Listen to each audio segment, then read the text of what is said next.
Well, hello, everybody. I am Todd Simmons. I'm the Executive Director of Jefferson Performing Arts Society, and I am very excited today to be having a community conversation about our upcoming production of Fly. The community conversations are about taking the pieces that we're putting on the stage and taking them beyond the stage, and to talk about what other conversations they can open. And as we can discuss the piece Fly and the background of Fly, the history of the Tuskegee Airmen is something that is largely overlooked historically. And there's a whole lot of history that is largely overlooked. And that is what today is to be about and to be discussed. And we have to moderate the discussion today, a brilliant historian, Ms. Ava Bayhem. And she, she participated, actually she and Tommye, who is the director of this production, were both on our panel for Paul Robeson about a year ago, actually, this time. And again, both of them great historians. And I'll let Dr. Ava introduce them. I will say that Ava Simeon Bayhem is an assistant professor of history at Dillard University. She focuses on social and cultural histories, primarily on Louisiana's African-American communities. In doing so, she meshes historical and genealogical methods. Her works may best be described as historical eclecticism, and she studies and researches differing aspects of culture and their interrelationships and interconnections. Her most recent book publications is African American in Covington, Louisiana, a book chapter, The Grand Rallying Point, Methodists, Congregationalists, Baptists, Episcopalians, and Jews forge a lesson and a legacy in interfaith cooperation. Journal articles in the Moral Vineyard to dispel the darkness of ignorance, African American Baptists in Louisiana, and Searching for Duplin and Zoe amid the contradictions of being slave and free. She has consulted on 2 documentaries on African Americans in Louisiana. Prior to her appointment at Dillard University, Dr. Bayhem taught at Southern University in Baton Rouge as an associate professor of history. She teaches world and United States history and the African diaspora. She also conducts genealogical research of South Louisiana families under the umbrella of her organization, Université Sans Mur, which is University Without Walls. Currently, she is president of the Louisiana Historical Association, founding member of the Charles DeLong branch of the Association for the Study of African American History, advisor to Upsilon Tau chapter of Phi Alpha Theta National History Honor Society, board member of Louisiana Creole Research Association in New Orleans, and an active member of several professional historical associations. Along with her research interests and work, Dr. Bayhem emphasizes mentoring students. She encourages them to embrace their academic and social experiences during their undergraduate programs, as well as to continue their scholarship in graduate and/or professional schools. So as I said, we have a real superstar of history, particularly on this topic with us. So with that, Dr. Bayhem, thank you very much for being here and leading this discussion, and I'll turn it over to you now. Well, thank you, Mr. Simmons. We have a wonderful panel today. I'm going to introduce them in just a second, but I want to share with you that, as Mr. Simmons just said, this is a wonderful program so that we can view the experiences of people of African descent in this country, and perhaps widely, through military history.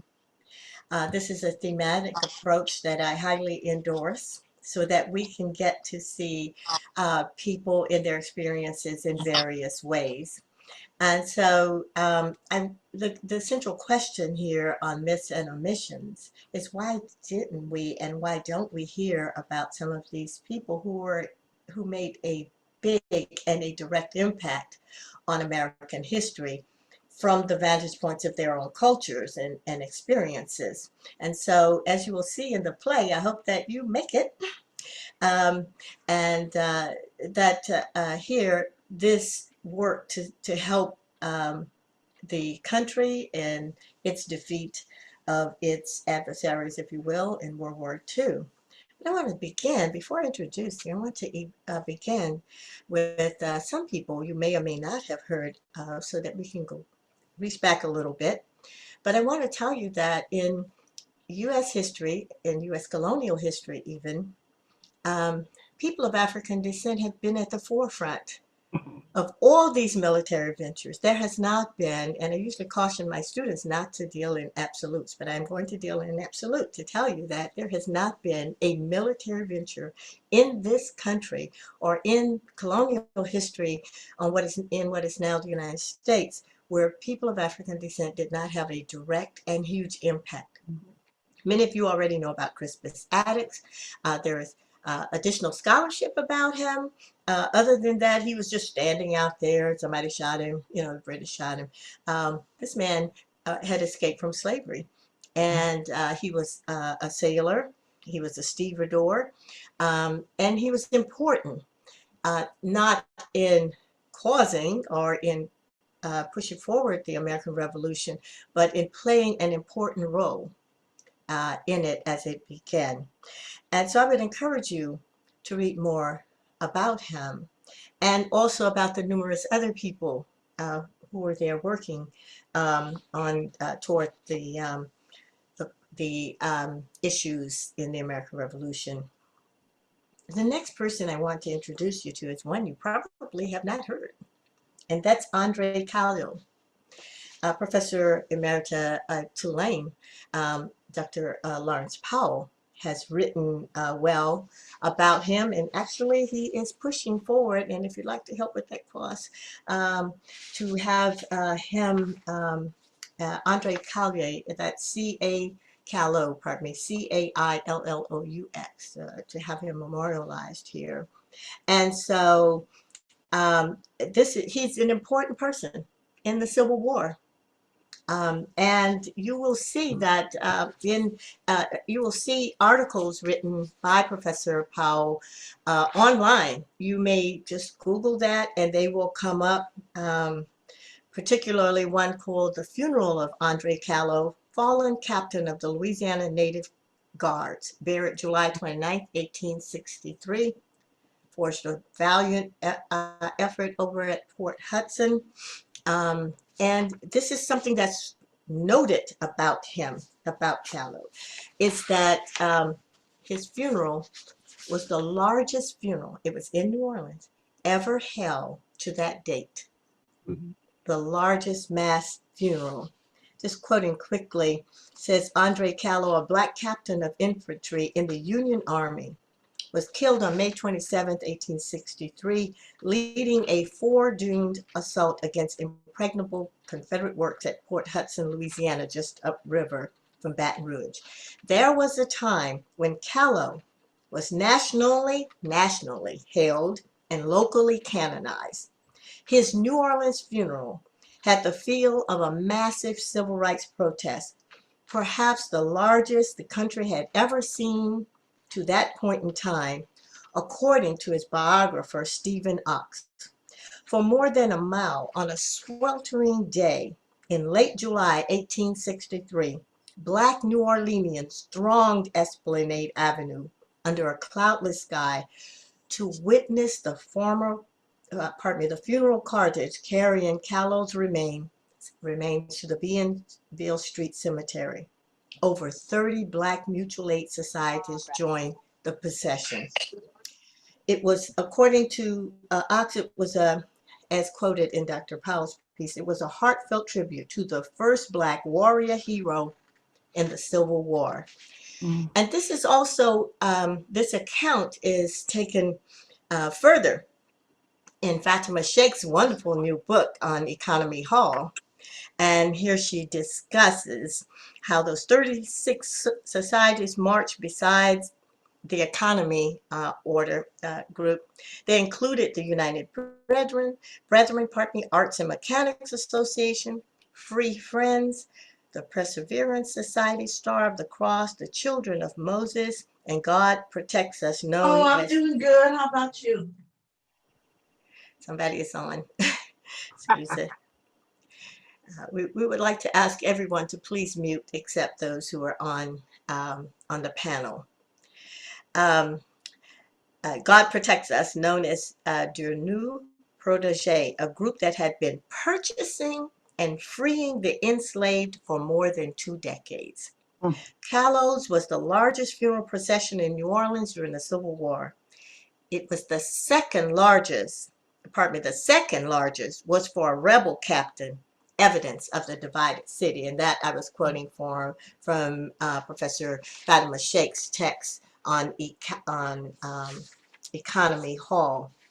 And then lastly, I would urge all of you to get to know one of the most known African Americans in World War II, but also should be, as we're discussing today, as well in American history, Doris Dory Miller, who held off Japanese attacks in World War II at Pearl Harbor. He was the first African American recipient of the Navy Cross for Valor.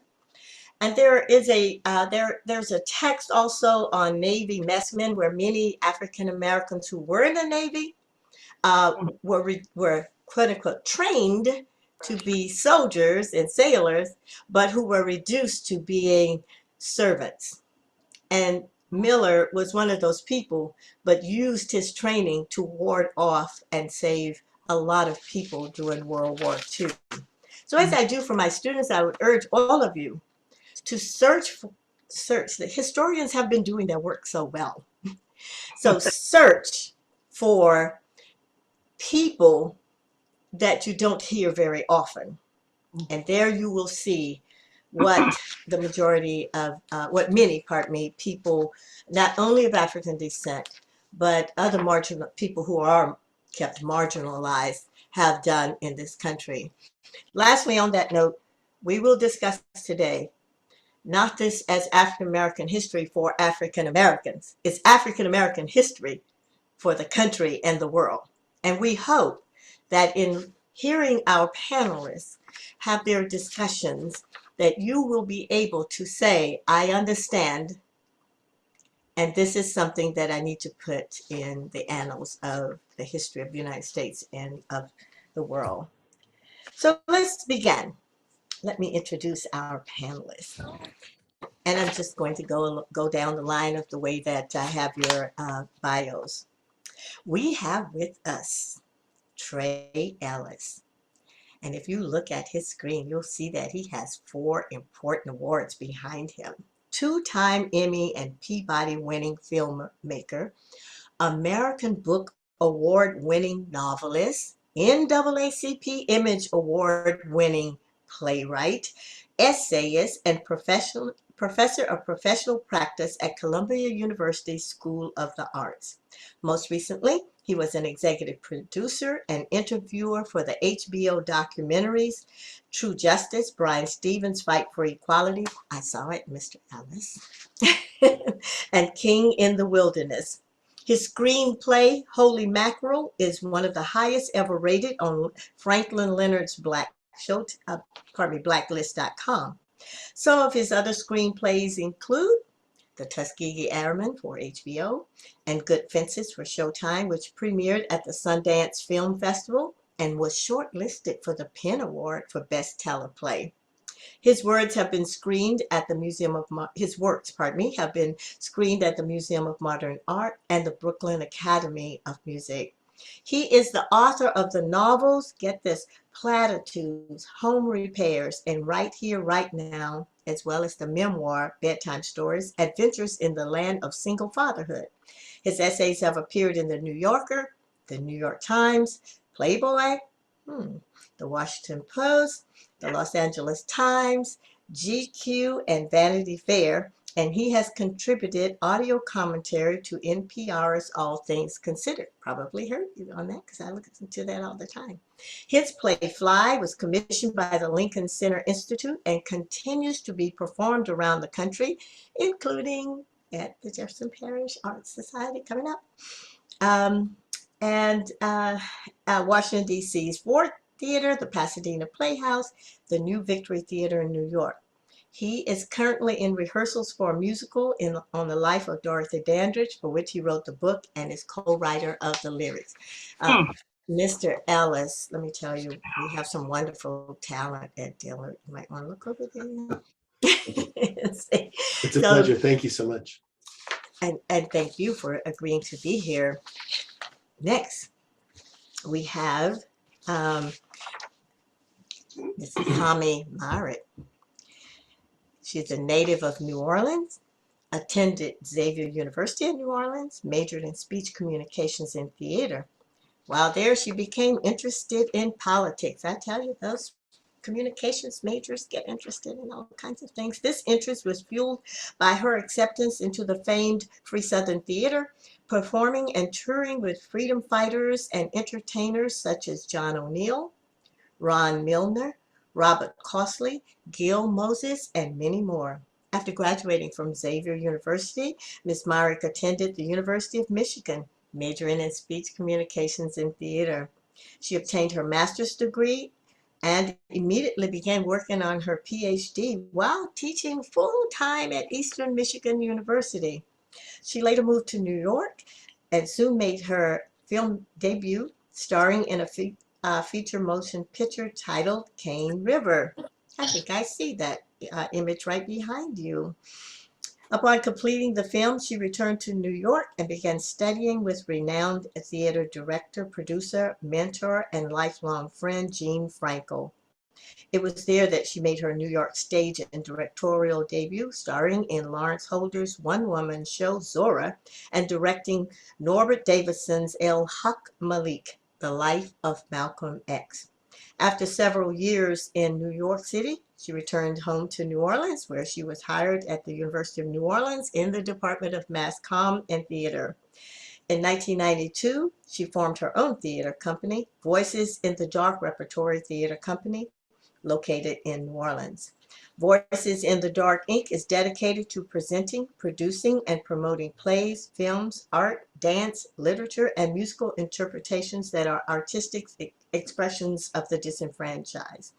She served as the interim executive director of the New Orleans African American Museum from 2006 to 2007. And in 2020, Ms. Myrick was the Big Easy Lifetime Achievement Theater Award recipient. Welcome. Next, we have Professor John Fitzmorris III. I have to emphasize that the third. When my students who are the third, they want me to make sure I say the third or the second. John D. Fitzmorris III, Ph.D., is a full-time instructor of history at the University of New Orleans and the University of Holy Cross. A native of New Orleans, he received his bachelor's from LSU in 1989, his master's in religious studies from Loyola University in New Orleans, and a master's in history from the University of New Orleans. He received his doctorate in history from the University of Southern Mississippi, where his dissertation was titled Bearing the Double Burden, Chaplains and the Problem of Combat in Vietnam, and which he hopes to publish soon. He is a recipient of the George F. Wendell Prize for Outstanding Thesis from the University of New Orleans.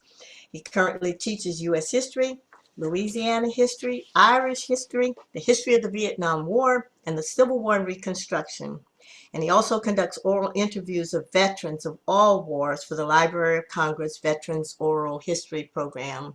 So good to have you here, Dr. Fitzmorris.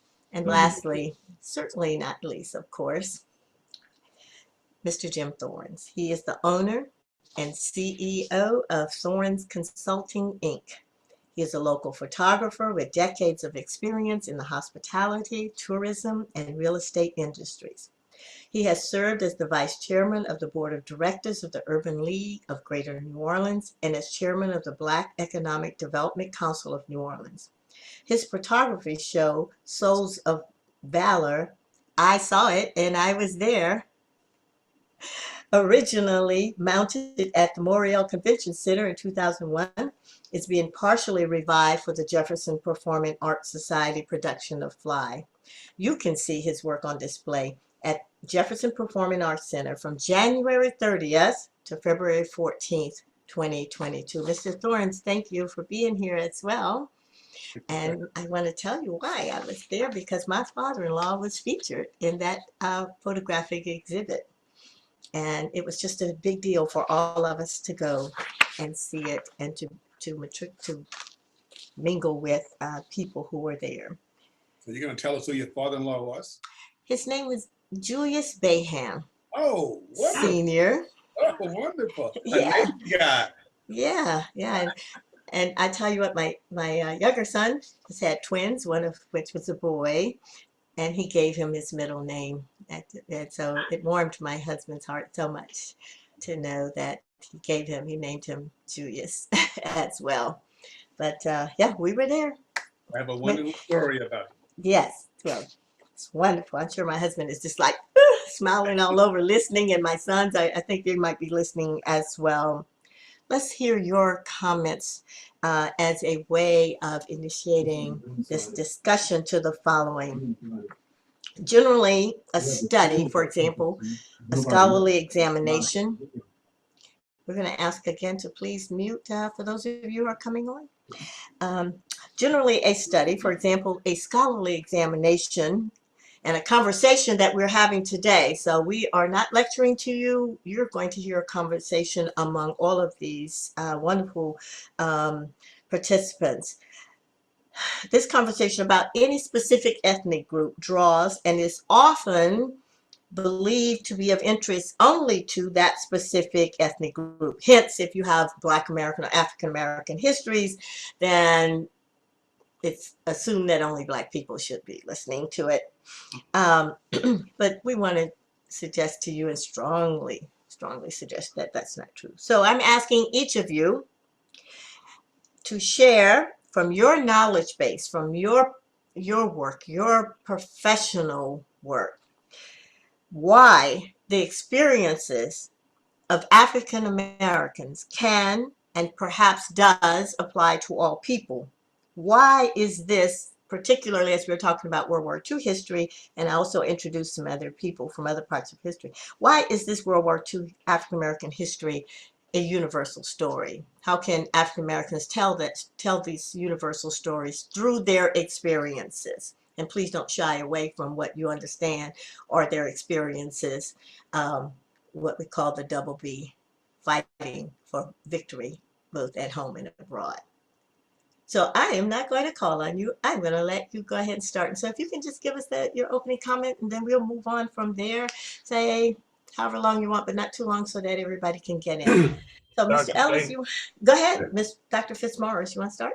Dr. Bayhem, I'm going to ask for the privilege of going first because I feel very diminutive amidst my fellow panelists here. And I believe that they have much more of import to share than myself. So I'd rather save the best for last. And if you'll allow me to just go first in this. All right.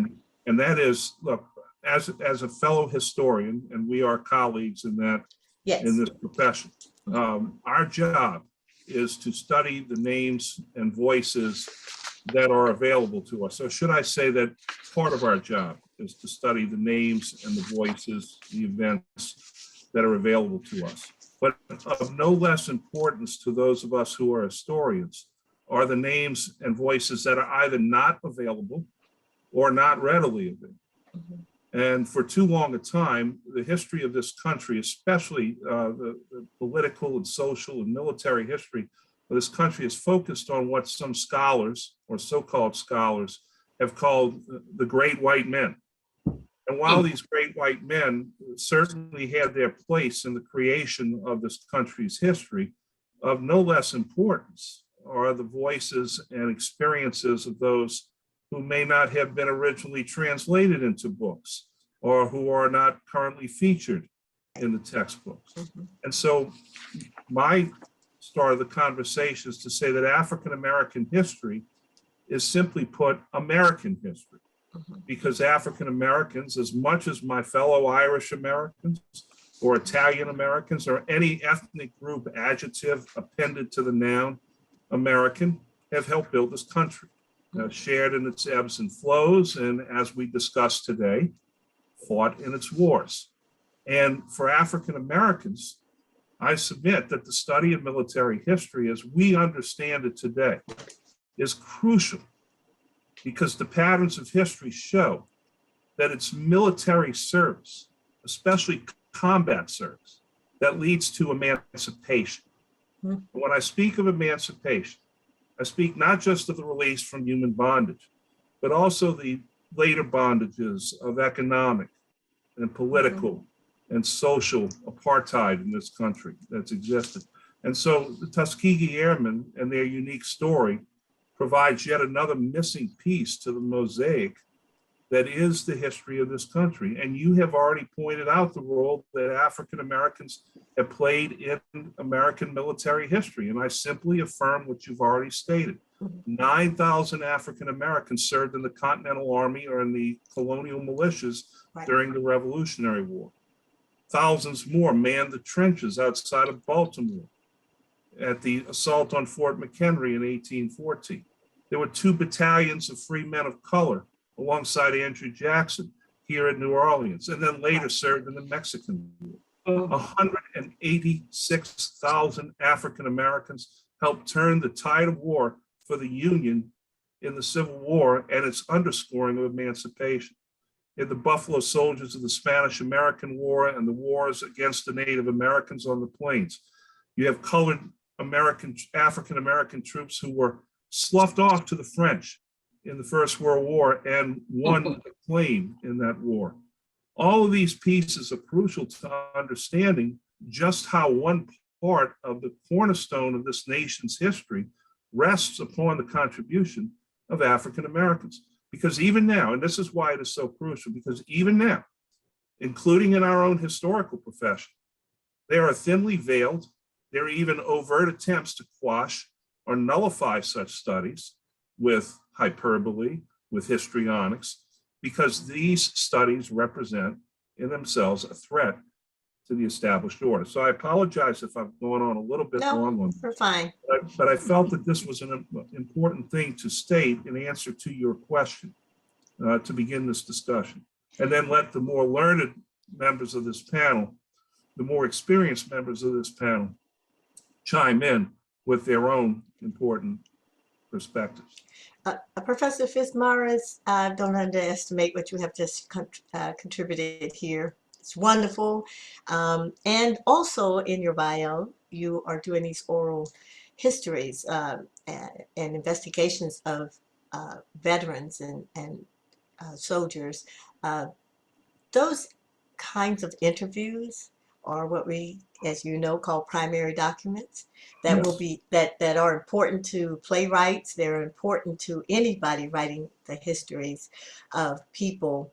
But there's one thing I want to say that I hope that others can take note in our listening audience, and that is that the stats that you just gave and the demographics of wars and the like also tell a complicated story. As it's no pride in saying we fought against indigenous people for their own land. But what it does is humanizes people, that they're not perfect and we're not trying to make them perfect. We're just trying to tell the story. Exactly. We're just trying to tell the story. And however the story is, playwrights and artists, poets, all of you share with us insights into human nature and then leave us to decide how we want to picture that. And I think that what you've just said, what they're doing here is equally as important. All right, let me volunteer.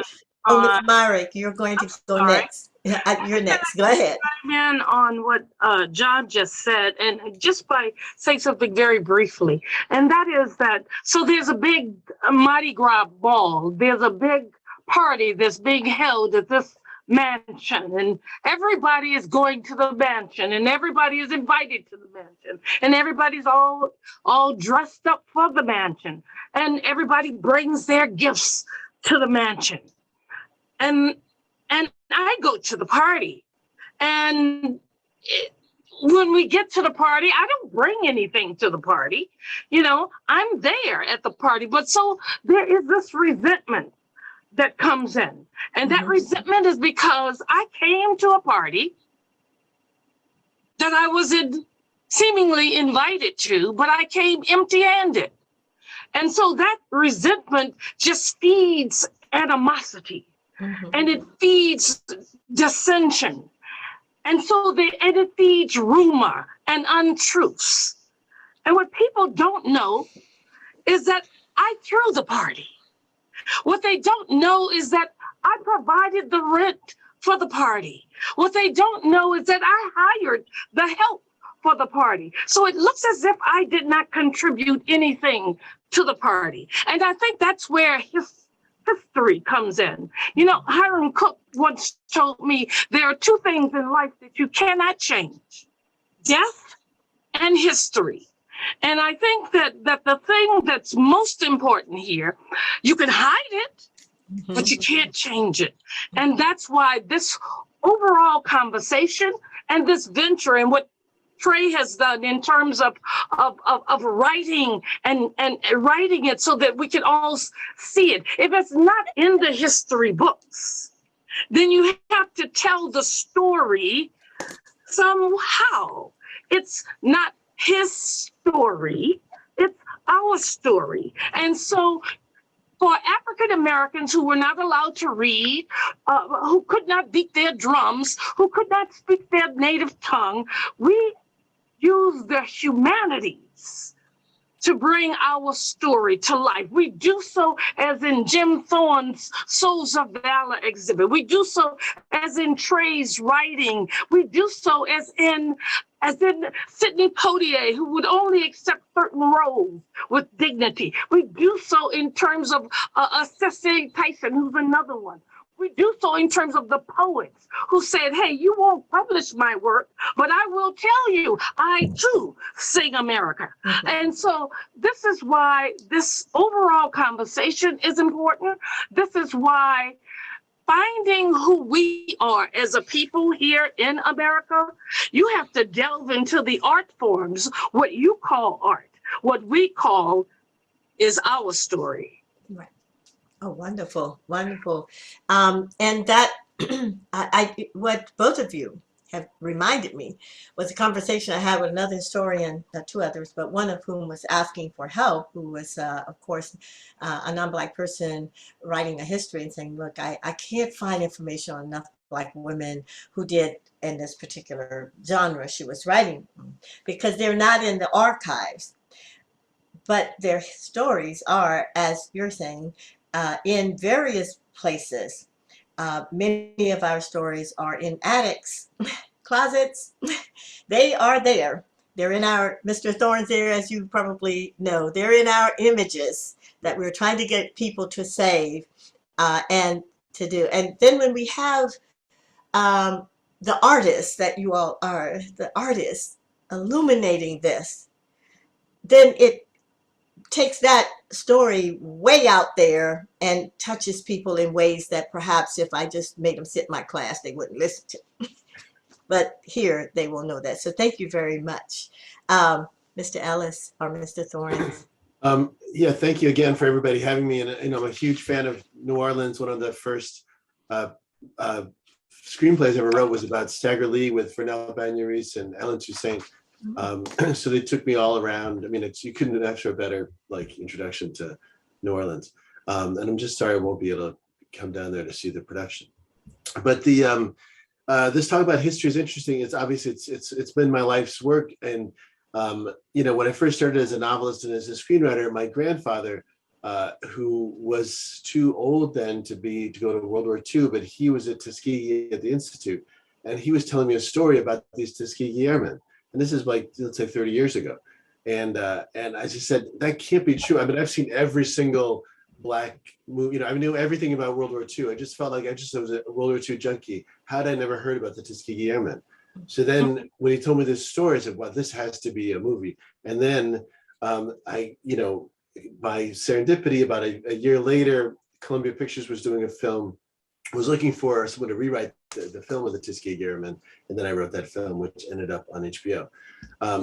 What I saw that happen was so interesting from that to the time of the writing the play, when Lincoln Center Institute came to Ricardo Kahn and myself and said, hey, would you like to work on this play about the Tuskegee Airmen? I said, well, I'd done the movie a long time ago, but let me write my first play. It's become my first play. And now playwriting is really one of my main jobs now. And that first play was probably about 15, 16 years ago. So what I realized in that time in between was how powerful storytelling can be when you tell a compelling story. Because I'm really, one of the most proud things of my career is that the airmen today are pretty much are close to a household name. But before the HBO film, people didn't know who they were. Mm-hmm. So that was really just a movie doing that. So historians, no offense to great historians, you can work forever writing books and telling these amazing stories, but you have to match the history with storytelling, I think, mm-hmm. to really have it make some kind of impact. And I'm just thrilled that it's had this kind of impact. And you'll see in the play, and I urge you obviously to come to see the play, I got to do a lot of the things that I wasn't able to do in the movie. You could tell a much more intimate story and really talk about the complexity of the Black characters and the white characters together too. There's amazing scenes which Tommye, I can't wait to see how you direct, like when the white bombers understand that these Black men are running, air cover or flying air cover for them, and the friction that's going to. I have to tell. I'm getting chill bumps. I have to tell you something that happened at rehearsal yesterday. It's funny you should bring that up. So one of the white bombers is telling the story, about when he was a child and what he saw and that he was sorry. And I said, can you do that again? And he did it again. And I said, again. And he did it again. Each time it was not to my satisfaction. I said, you just don't understand, do you? So I pulled up that famous picture of the lynching of the Black man. You know which one I'm talking about, in Iowa, where they're all standing around. Mm-hmm. And I pulled up the picture on the iPad and I said, now I want you to look at this picture and I want you to tell this story. He started turning red. He couldn't speak. He started patting his heart. And I said, tell your story. He said, I can't, Miss T. I said, yes, you can. Tell the story that the playwright wrote. And when he told it, the whole cast just stood there and were bawling. Mm-hmm. And I said, now, let's do this part. Thank you. So that's the impact that this play is having on the actors themselves. Mm-hmm. I will also say something else. This is the most difficult show I have ever directed. Oh, wow. And I have directed well over 50 productions. And I think I even said it to Dennis or maybe to Jim. I think I did say, I said, I am so intimidated by this piece. And they said, well, then why are you doing it? I said, because I am intimidated by this piece. Oh, thank powerful. You. Powerful. Did you want to respond or have oh no, that's just beautiful. Thank you so much. I'm sure you're going to do a wonderful job. It sounds amazing. Mm-hmm. Mr. Thorns, let's hear.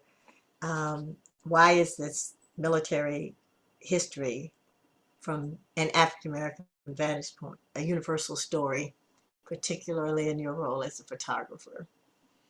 Well, let's start. And I'll hold up here my first camera, which is a Kodak Brownie camera, which I purchased at somewhere around 8 to 10 years old after having searched and found soft drink bottles and returned them to the store for the deposit. and we'll leave that alone. That's a whole nother story. But let's talk about this. I am a veteran of the Vietnam conflict. I am also and was a pilot, not necessarily in the military, but as a private pilot. So I understand aviation, and I understand flying, and I understand what must have gone on with these young pilots who were training to become Tuskegee Airmen. Mm-hmm. More than that, I am familiar with a lot of folks who were in World War II. In fact, one of my subjects, Nolan Marshall, took my photograph as a young first grader, and I'm 75 now, so you'll know how long ago that was. And so I had the opportunity to take his photograph as well and listen to his remarks to that. But let's go on with this. Tommye Myrick is my little sister, good friend, and she has been in my life now for an awful long time. And I was blown away when I was invited to go to the convention center to a parade, which I knew nothing about at the time. And going there, I went with my good friend, Alden McDonald, who also is a photographer and among other things. And so when I get there, I see all of these people, these Black men. There are Jeeps, and there are all kinds of military trucks and stuff. And I'm going, whoa, what's this? And then the first person I run across as I'm walking through this is Ossie Davis, who is the master of ceremony for this particular thing. And then I really got into it, and I wanted to know. So my natural instinct was to shoot photographs, and that's what I did. And I shot photographs from the time we were at the convention center, and I went through this whole process of following this parade from the convention center all the way down to Armstrong Park, and shooting all the time. And then when we got there, I was shooting some more. And so I was very blown away because I saw faces of people whom I never knew were in World War II. Mm-hmm. And that was the really encouraging part. I mean, people that I've rubbed shoulders with on a daily basis, people I've stood on their shoulders to grow in this community. And so then I said, whoa, wow, this is interesting. So after I had done this, and this is fast forward, I asked my friend Alden, I said, well, who is the person who caused this to happen? And he said, Tommye Myrick. I said, well, who is she? And so he told me who she was, and she was working out at Southern University and in her drama classes and rehearsing for something, when I all of a sudden impromptu showed up at her stage and said, I want to see Ms. Myrick.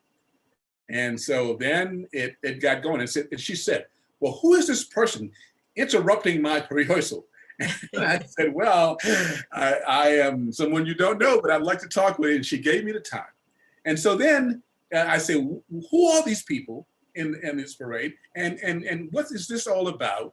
And then she gave me the backstory. The backstory is that here are a bunch of Black men who served in World War II, who's never gotten their ticker tape parade, who's never gotten any acknowledgement of their participation and the role they played in fighting one of America's largest wars.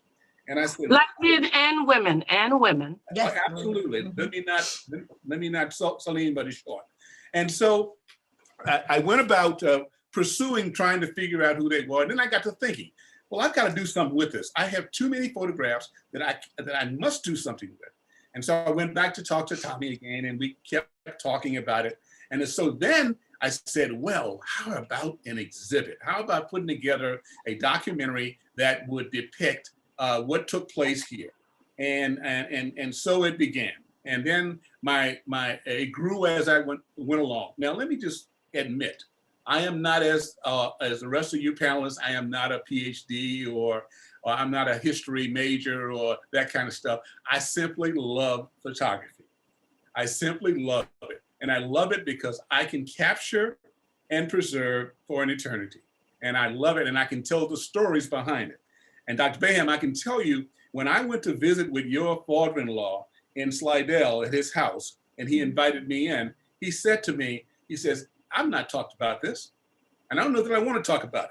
Right. And then we sit there and we start talking. And there was not a dry eye between he or I. in terms of having this conversation about his participation in World War II in the Navy and in Pearl Harbor. So I got to tell you, it was moving for me. It was extremely moving, and it kept growing and growing and growing.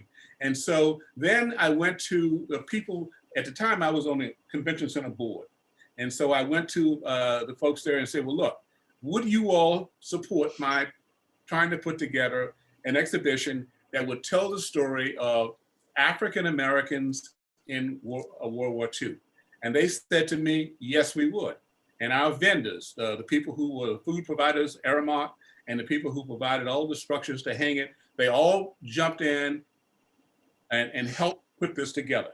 And it turned out to be a really warm and wonderful coming out party. See, what happens is that every time you look at wars, except for Vietnam and World War II, and I was a part of Vietnam, you expect to have the soldiers come home and the crowd goes wild and the ticker tapes go in the sky and the horns are blowing and everybody's excited about the return. Well, it wasn't that way for Blacks in World War II or African Americans. It wasn't that way for us in Vietnam. In fact, we were so tainted, no one wanted anything to do with us. Right. And so I understand, and that's a part of this whole thing of World War II for me, is that I wanted to see how it would feel and participate in how it would feel to give thanks and to give warm hugs and have wonderful conversations about their experiences. And of course, keep in mind that World War II is the beginning of the major civil rights in America. This is where it started, because when those guys came back, they were not willing to stand by and just be completely relegated to the darkness. They wanted to do something.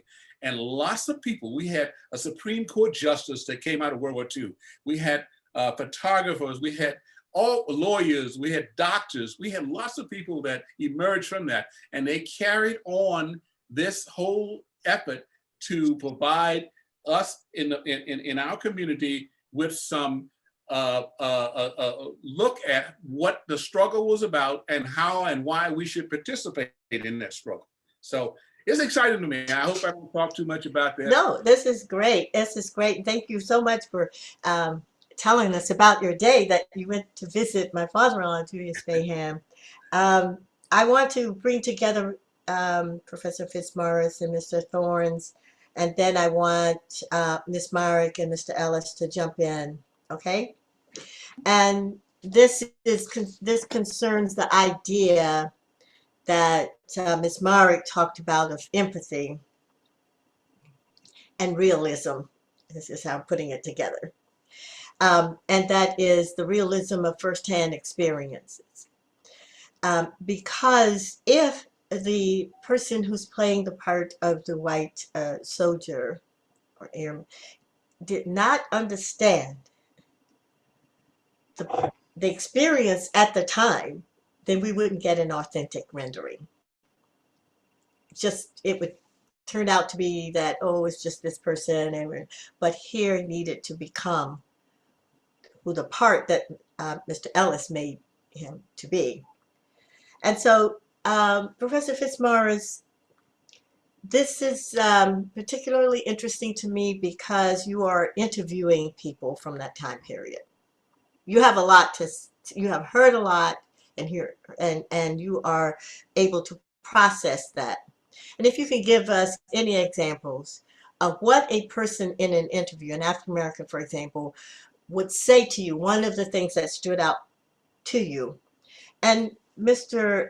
Thorns, if you could then follow that with what an image did for you in connecting you to your military experience, but also to the experiences of others. How could that come out with this?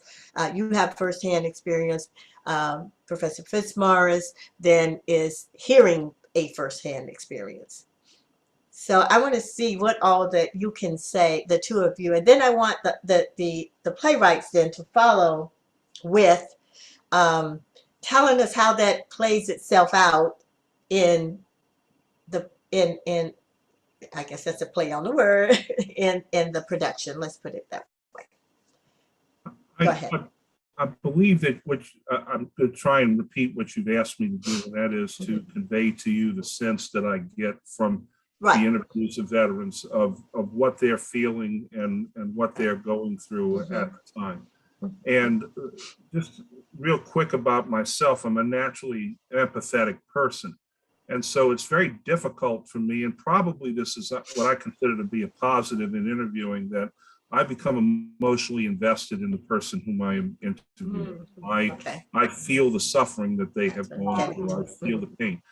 That being said, when I interview an African-American veteran, I cannot, as a white man, ever feel completely the suffering that this man endured prior to his military service, when he was denied service at a lunch counter, for instance, or he was still had to sit at the back of the bus. I can sympathize with this man, but I cannot empathize with this person. I can't empathize with the fact that, you know, he is looked upon in a negative light simply by his own presence.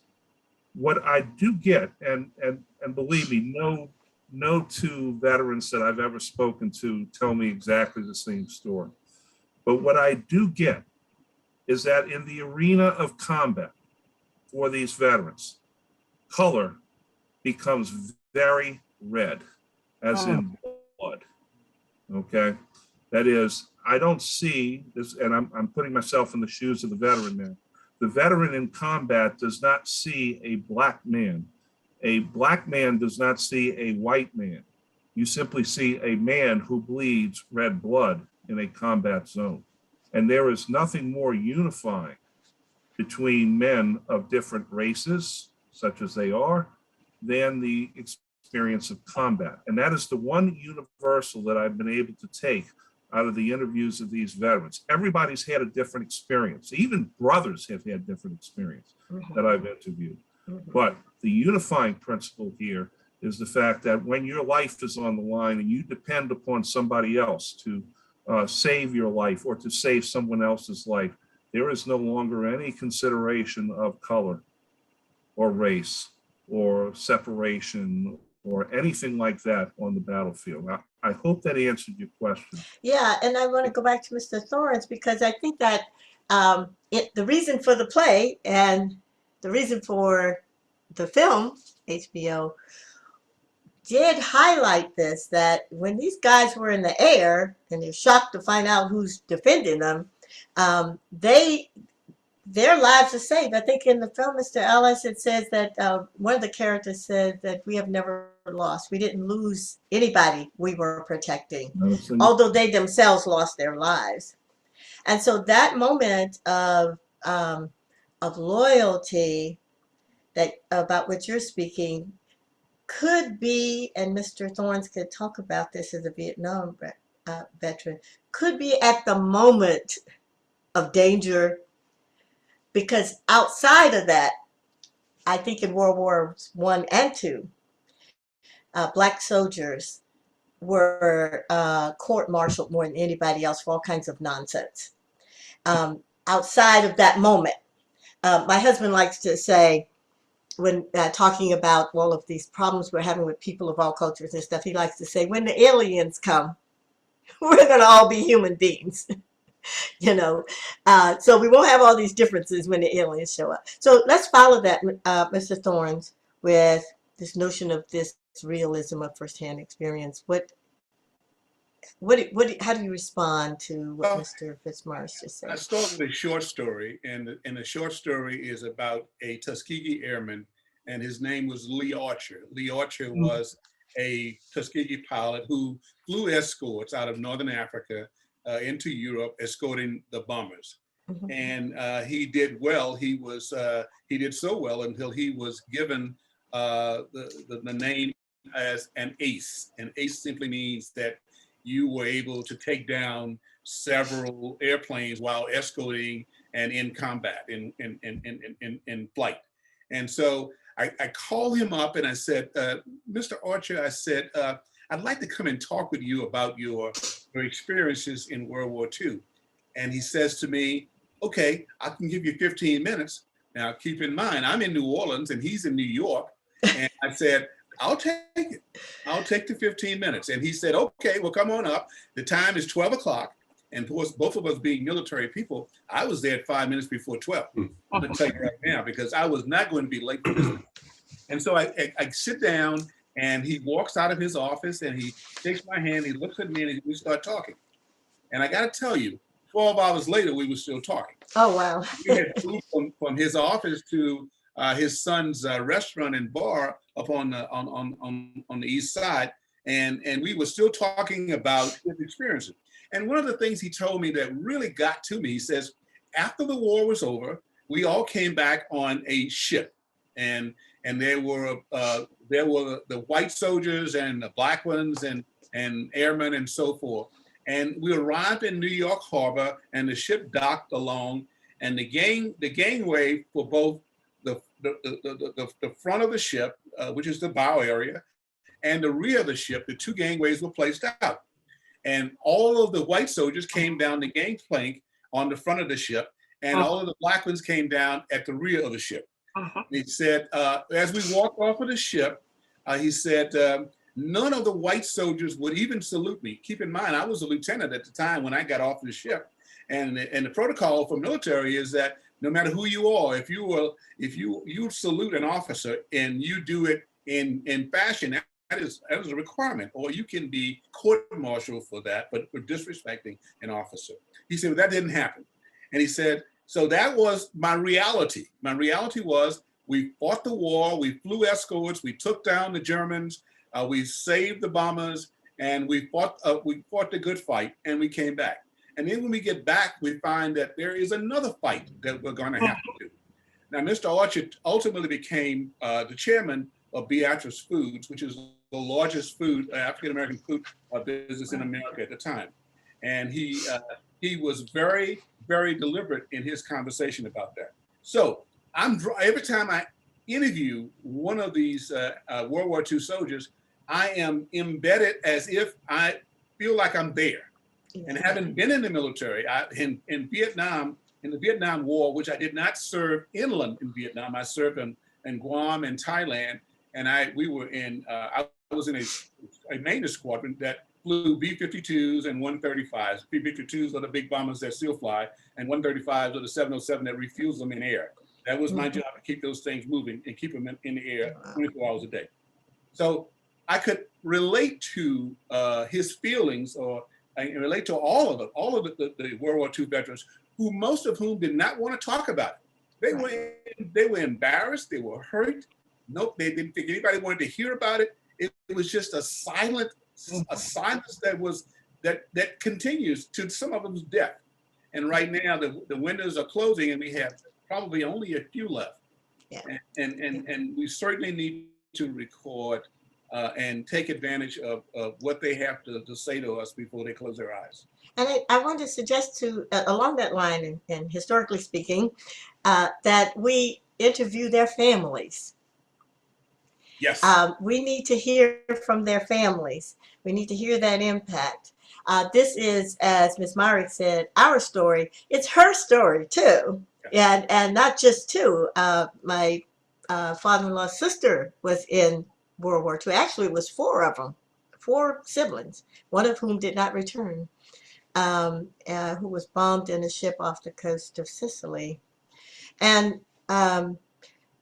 so women were important in this role. I really would like to, and I don't mean to interrupt.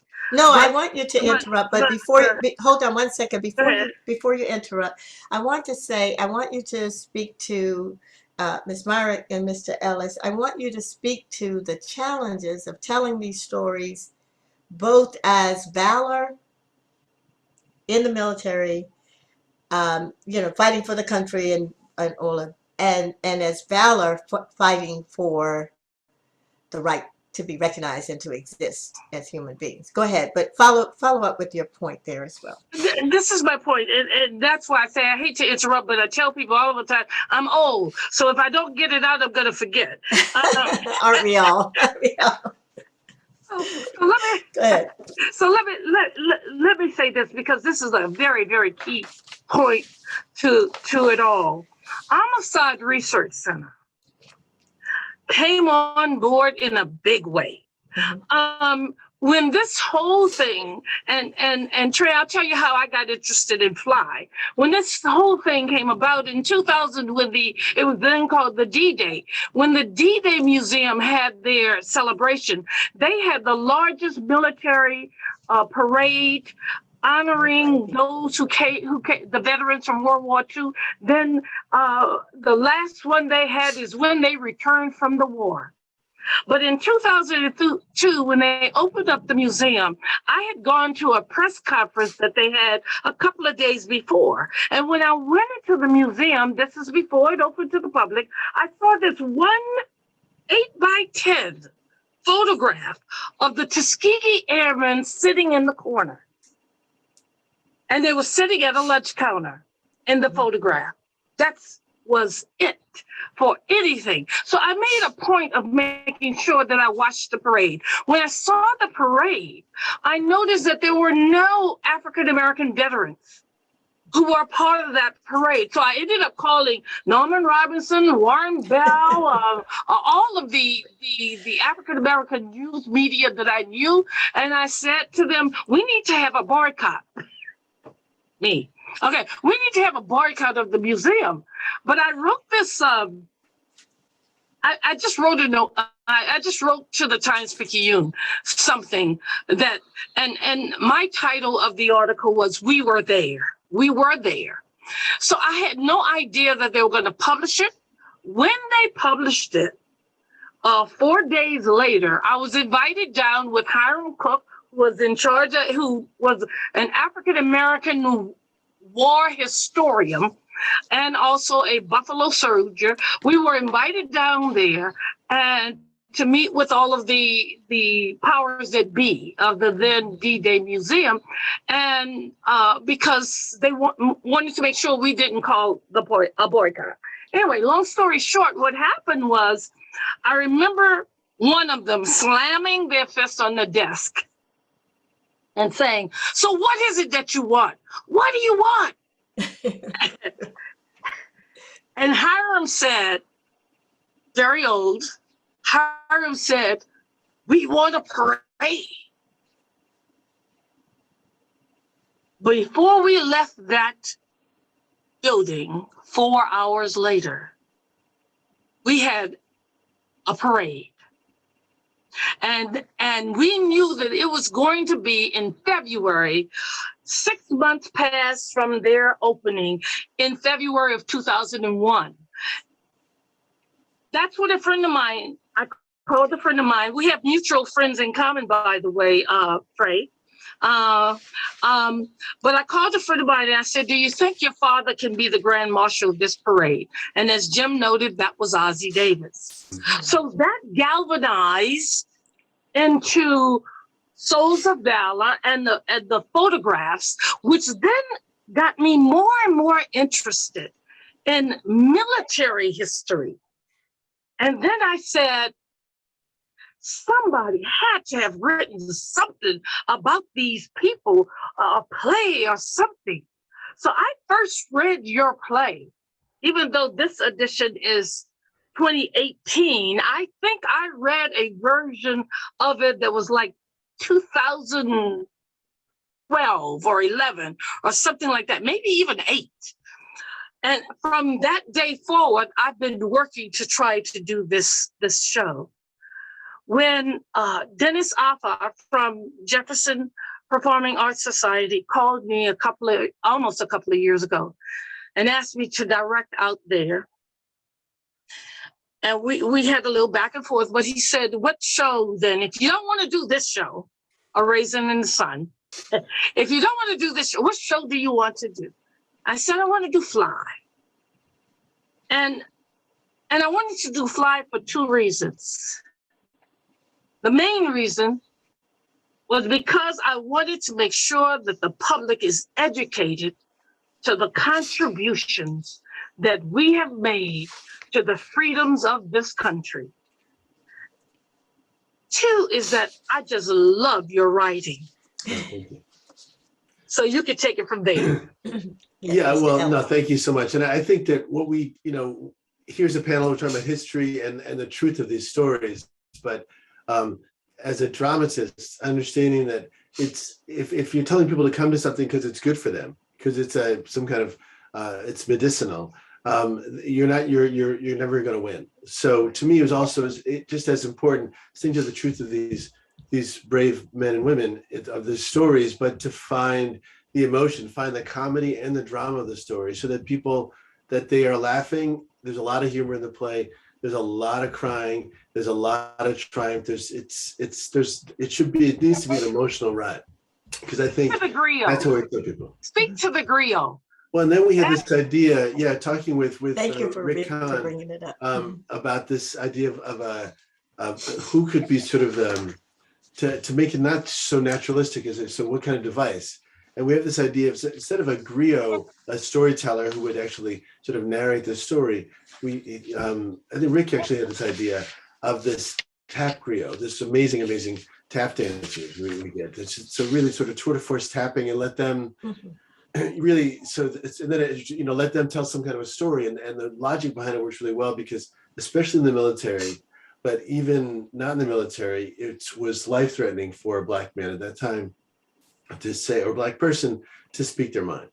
So the tap griot gets to function as a little bit like their id. It gets to function as their truth.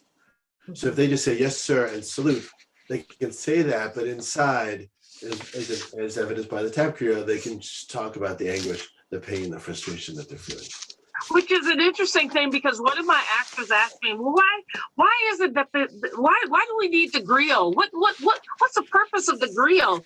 And I had to say to him, the griot is he represents Paul Lord Dunbar's poem, "We Wear the Mask." And because as African Americans here in this country, who have for years been in service and continue to be in service, whether or not that is military service or being a servant in your home, we wear the mask. And so because of that, we can never really tell, we can never show, we can never display our true emotions. And it reminds me of a very brief poem that I believe Ruby D works, that says, my folks can make me split my side. I laughed so hard I nearly died when I think about my folks. 50 years in these folks' world, and the child I works for calls me girl. I said, yes, ma'am, for working sakes. Too proud to bend and too poor to break. I cry and I laugh until my stomach aches when I think about my folk. And so I think that the tap griot serves as the emotional thread of these military men who have to take not only the commands that their commanding officer gives them, but take the venom of racism from their commanding officers just to serve this country. Thank you so much. Go ahead, Mr. Ellis. Did you want to No, follow up absolutely. quickly with And that? then, just to sort of circle back to what Professor Fitzmorris was saying about history. And, we haven't, the sort of and the boogeyman of the sort of the right wing has called out this, so-called critical race theory, which historians call just history. The sense of his, the cliche of history being written by the victors. Well, that's not history, right? That's a propaganda. Right. The real history, all history is revisionist. If you're a historian now, if you're writing a book about Lincoln, right, you don't just say, hey, everything that's ever been written about Lincoln is all fine and good. There's no reason to write that book. The reason to write the book is to look and say, well, these truths are truth, but here these things are a little more complicated. Here's another facet to this really wonderful man and wonderful president, but here's a more complicated side to him that before we weren't getting to know. So I think that's also part of what part of my mission in writing the piece was, and all the work. I do a lot of work in history, like my Dorothy Dandridge musical. I've got a movie about Amos and Andy. I'm really loving the stories of the past in how they reflect, how they lead us to reflect upon how either how far we've come or how we've not come very far at all. And then in terms of doing firsthand research, besides talking to my grandfather about what it was like in that period and what kind of language was used, then when I first started writing the HBO film, Bob Williams was an airman who after he was a fighter pilot as an airman. Then after the war, he came to California and he was an actor. He was like a sort of a B-movie actor and he met people. And he was the one that's saying, we've got this story for 40 years. He was trying to get this movie made. So I talked to him at length about his experiences. We had in New York City with Ricardo Khan, with Fly, we had Roscoe Brown there. We have Percy Sutton, these amazing people, as Mr. Thorns is talking about, these men that after becoming after becoming airmen, that training ground for them, it reads like a who's who when they come back of these really, I saw them as sort of superheroes. So I think that what's amazing about this film is catching these people, they're so young. Yeah. And so different, and they all come together, and they're fired through the crucible of combat. And then how do they come out on the other end? Comment on Trey. Go ahead. Has that P-51 sitting over his right shoulder there? It's the Macon Bell. It's the Macon Bell, another ace. And let me tell you, those were high performance airplanes of that time, which and could achieve speeds of nearly 450 miles an hour, and cruise at 375 or 80 miles an hour. And those were high performance airplanes. And keep in mind that the Tuskegee was supposed to be an experiment, and the experiment was to prove that African Americans could not perform at these levels. And the experiment failed for a number of different reasons. Number one, I would love to believe, is that the men had the capacity to do anything they wanted to do, and they could achieve anything anybody else could achieve. But in addition to that, the commander, I don't believe, wanted to fail.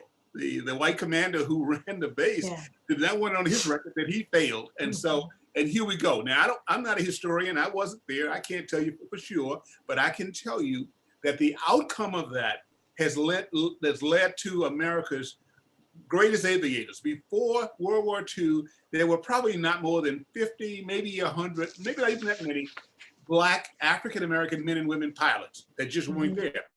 And as a result of this experiment, there are thousands of people who went through Tuskegee, both as airmen learning to fly various kinds of aircraft, and maintenance folks learning to provide support for that, and women and men of all kinds to provide additional support. So this experiment was, in fact, one of our greatest achievements, as I see it, because now it put us in it took away some of that myth. It's still pervasive today. There's no question about it.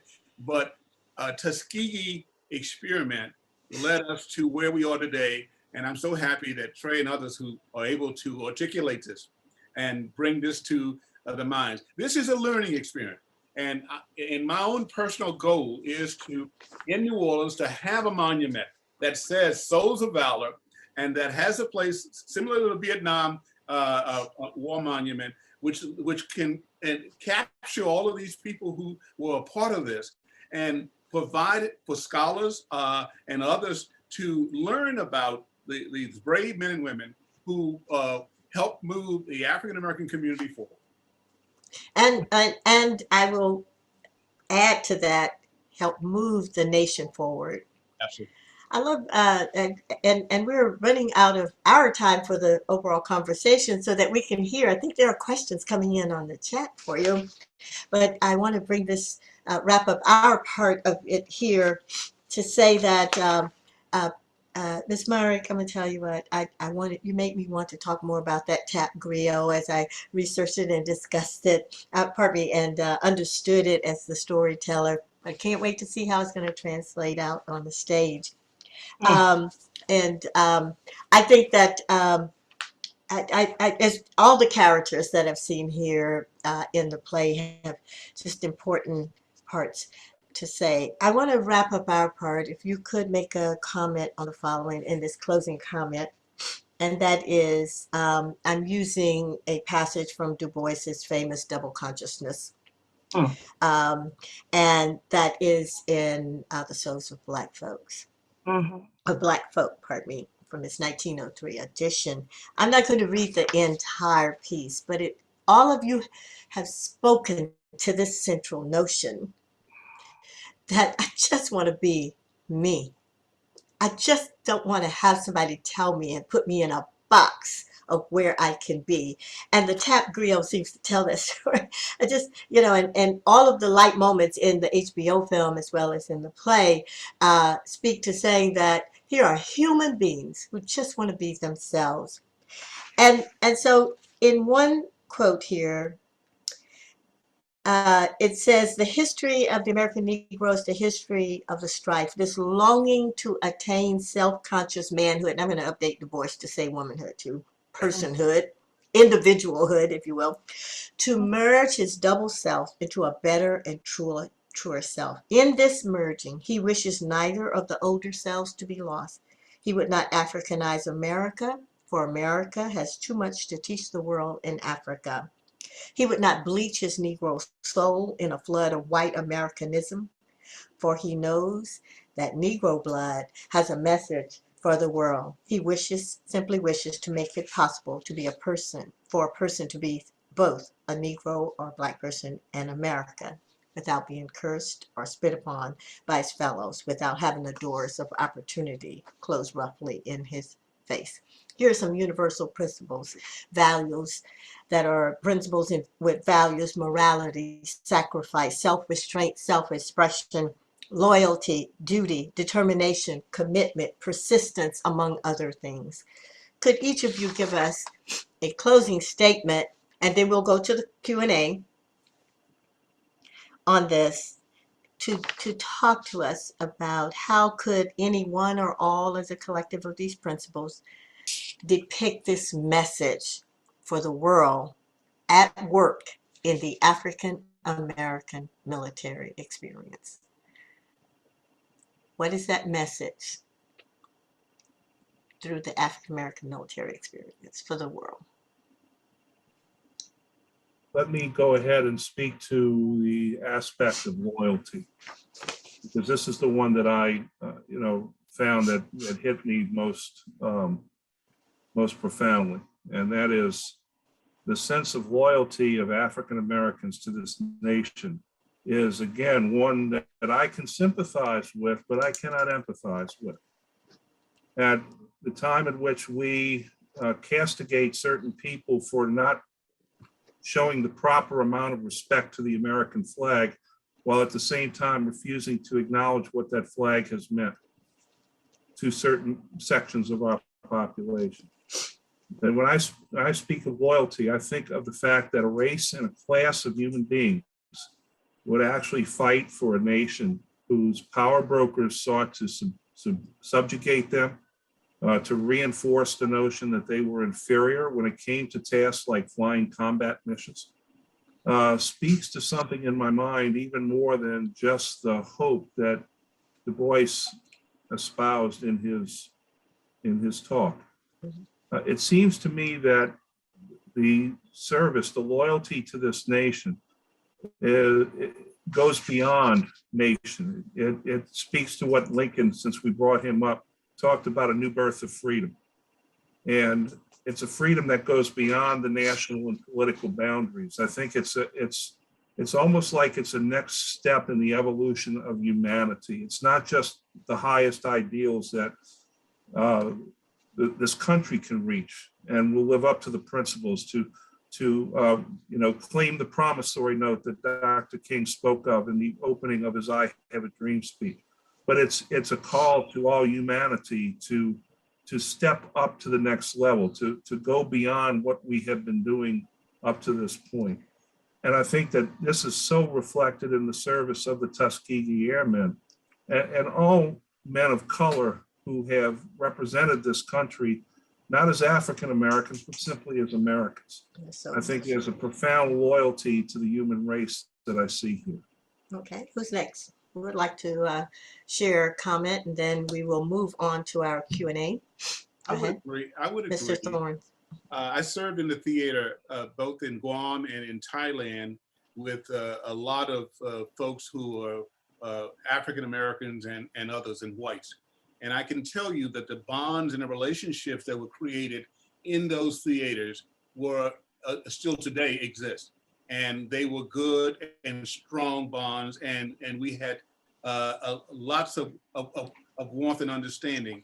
On the return, though, from that theater, keep in mind, let me digress a little bit. I grew up in a small town in northern Louisiana, totally segregated.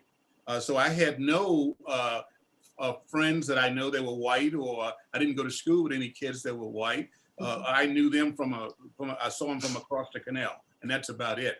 It wasn't until I arrived at my first training station where I then come in contact with folks other than Black folks.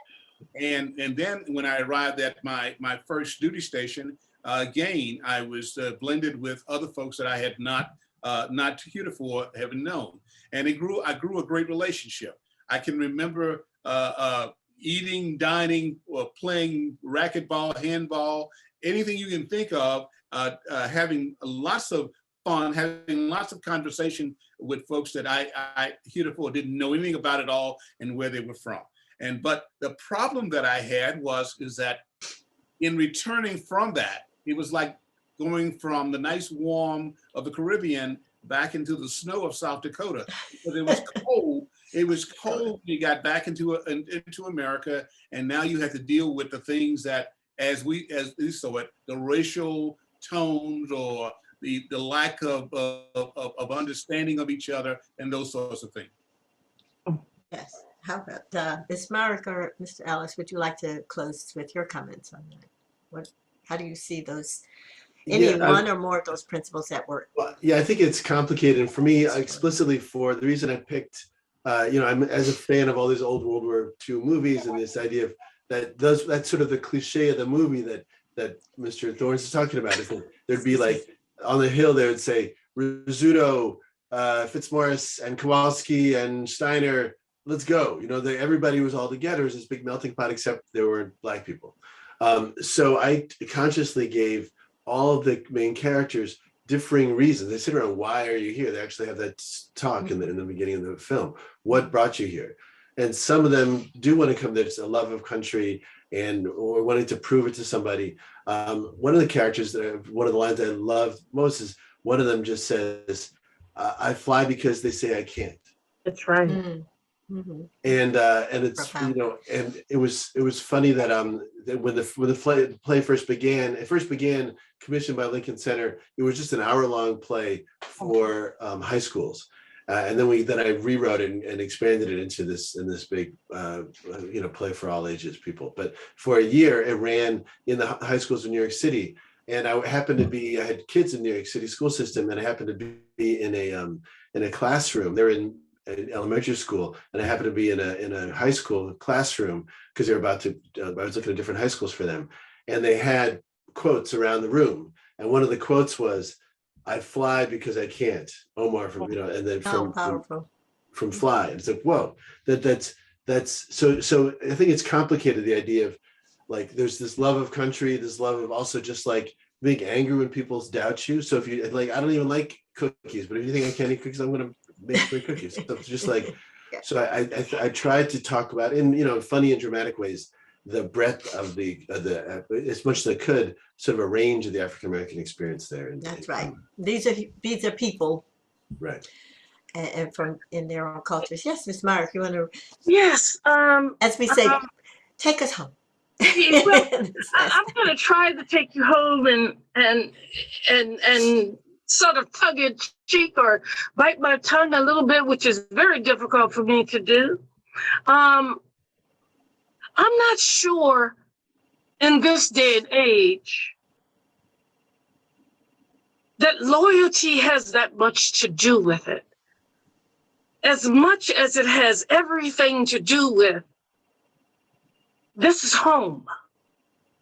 Now, whether or not home is a part of New Orleans, Louisiana, or the United States, I fight because this is my home, which in a way is separate from the greater mass of this country. So when the military men are there and they each give their rationale as to why they are there, it is complex. And loyalty is a word that is complex. You can like it or use it, but I can love you and not like you. Yeah. And I think that's the dilemma that most African Americans have in this country, and definitely those that fight for this country. Okay. That's it. Thank you all so much. And I will, now we're ready for Q&A. And as we are going to Q&A, I want to say to you that among the other principles, we have dignity. I taught at Southern, as you heard in the bio, for a long time. And at graduation. I'm sorry. I'm sorry. Can I have a little. You're not hearing me? No, I'm hearing you Okay. fine. I'm sorry. I had to have a little, I have a little childcare issue right now here. Okay. So I have to, Okay, had a you have to hard run. out, so I have to Okay. run. Okay. But I just want to Thank you so much all for so much being for all here. this. So, And thank you. Tommye, I cannot wait to see, to hear all about it and to get pictures from it. And if I can find a way to get down there, I will see it. Any excuse to get to New Orleans. And Mr. Ellis, you and I are now friends, so I expect you to come to New Orleans where I could treat you in the good, hospitable way. Oh, I love I think you're going to have a lot of people welcoming you. And I will talk to Vernell to see whether or not he can bring you here. Oh, that'd be fantastic. That'd be fantastic. Thank you all so much. So thank you. I wanted to say that dignity, because at teaching at Southern, at graduation, all the yelling, all the thing, families, everything, people are so excited. When the commissioning time comes, there is silence. Mm-hmm. There is silence. And so Ms. Myrick, I think, and Ms. Forrest and others, it's just everything is so complex. It's not one thing or another. Mr. Simmons, I know that we aren't following this time schedule you gave us, but we still have time, right? Yes, So this has been wonderful. So why don't you give us some of those questions? Got a Tell couple us, of questions here. One of Mhm. them is from, I believe her name is Catherine. I'll make my little thing work here. Yes, Catherine, who says she's working on a program about Rosie the Riveters, and she's asking about Rosies of color. She's looking for them, but has not come across any materials on them, and to see if any of you can comment on that or where she can find sources to get information about that. The answer is. Go ahead. You first, Dr. Bayhem, please. No, go ahead. I'm deferring to you. The answer is yes, there were Rosie the Riveters who were African American. They worked on Liberty ships. Actually, in one of my classes that I teach, I have a photograph of a young African American woman constructing a Liberty ship. I'll have to, of course, access that, but that you're more than welcome to email me, and I can supply you with the photograph and the source from which it came. And if it's not in the World War II Museum as a photograph, it damn well should be. Yeah, and check Amistad, check the New York Public Library, the Schomburg. There are any number of places where there are discussions on African American women. There is phenomenal work being done now by a lot of young historians and older ones on Black women in all kinds of avenues. And their stories also include the discrimination, outright prejudice and ostracism that they received too. The kinds of jobs that they were given. So there is material on them. Do a little digging at some of those places as well. And Professor Fitzmorris will follow up with you on that as well. Feel free to talk to send any information. I'll be happy to help you. Yes, Mr. Simmons, I see a question about the Montfort Point Marines. Exactly, that's the next one. It's researched This is from Melissa, who has researched, it's asking if anybody has researched or interviewed any of the Montford Point Marines from World War II who belatedly received the Congressional Gold Medal in 2012. This person, Melissa, is a New Orleans native in Chicago and has had the honor of knowing one of them, Erwin Fitzer, who is also a NOLA native. Okay, I know there is an organization. I think it is, its base is in Jacksonville, North Carolina, where the Marine base is. And they meet during the year, have some good friends who are members of this organization. I think they have had a meeting here in New Orleans at the World War II Museum at some point in the last few years. So if you are just talking about sources, for those of you doing research, if you're just going to some of the standard places, you might meet that omission about which we were discussing today, because it was omitted on purpose, that story wasn't important. And when Ms. Myrick mentioned, I remember when, and it had been that long ago, like I had to remember so far, but when about the Souls of Valor and the parade and all of that, and some criticism about some famous actors and producers and movies who had World War II stories and did not mention any people, any marginalized people, or people they marginalized, I should say. That had to be corrected. How do you tell the stories without that? Go ahead. Let me chime in on this on Montford Point. In Souls of Valor, the Marines that are depicted in that exhibit were all Montford Point Marines. And keep in mind that Montford Point was the option, and not necessarily option, but it was created purely for African Americans, and it would not allow them to train at Camp Lejeune, which was the military base down the road. And so it served as a training camp for African Americans, and lots of Marines in World War II, if not all of them, would have graduated out of Montford Point. Mr. Simmons, I see a question from Professor Fatima Sheikh. I think she directed to Mr. Ellis. This was, let me see, I may not have, that one may just be to you. Oh, no, it says for everyone, but it says, are entertainment outlets, HBO, Netflix, etc., interested in producing entertaining histories? Or is the interest mostly in contemporary stories? And then she says, I was a friend of Roscoe Brown. Yes, a superhero. So perhaps Ms. Myrick could could address that in a sense. But I think you have, because you have a long history of provocative pieces with profound messages and information. So if you would like to speak to that.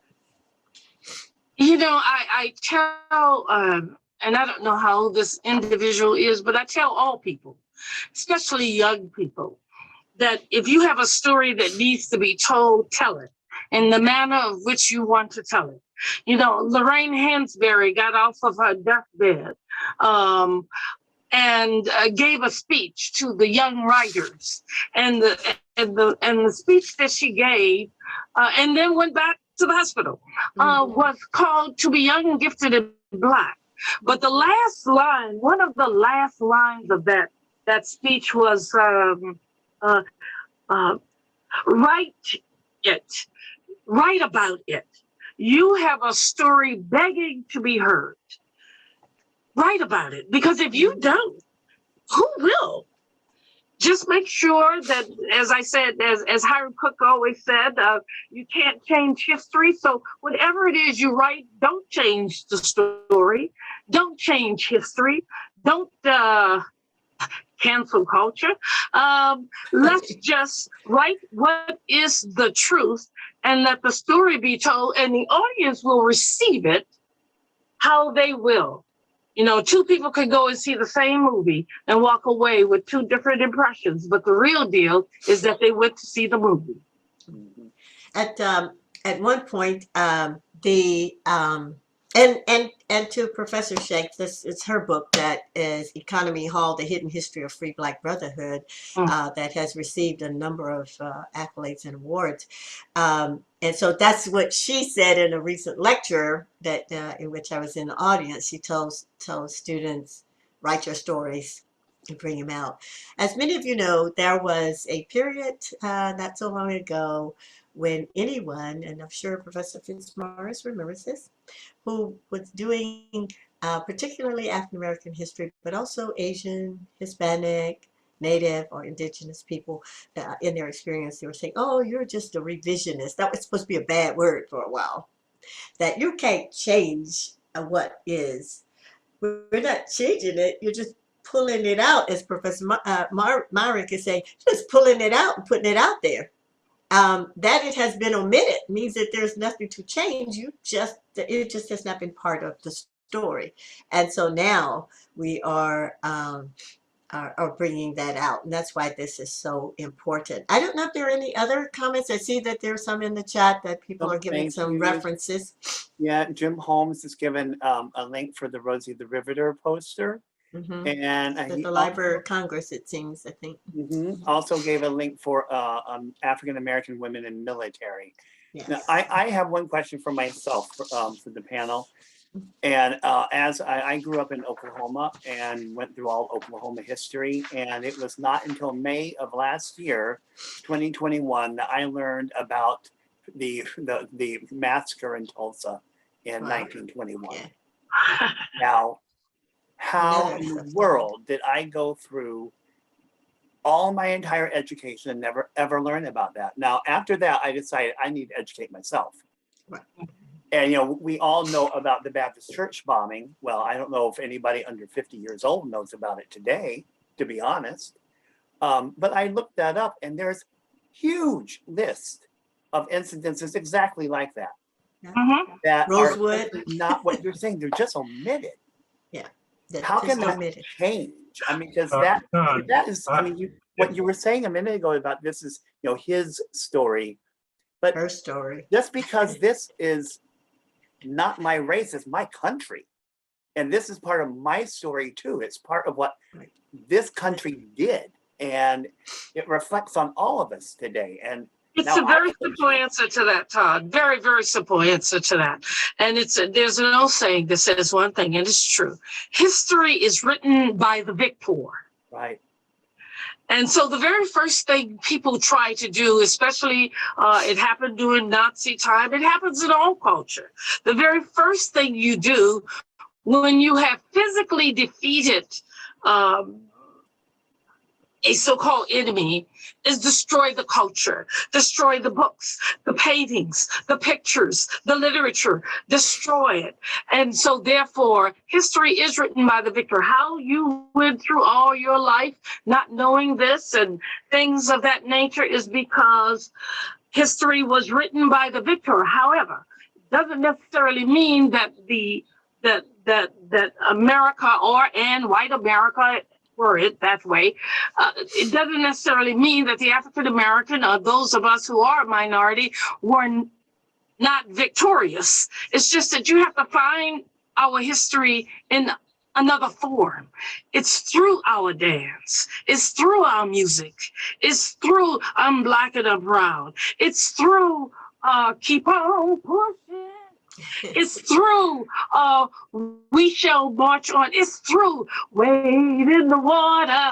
It's through that. You have to look inside of our culture, our art, to find our story. And then you will find your story, because you cannot tell the American story honestly and omit the Native American and the African American.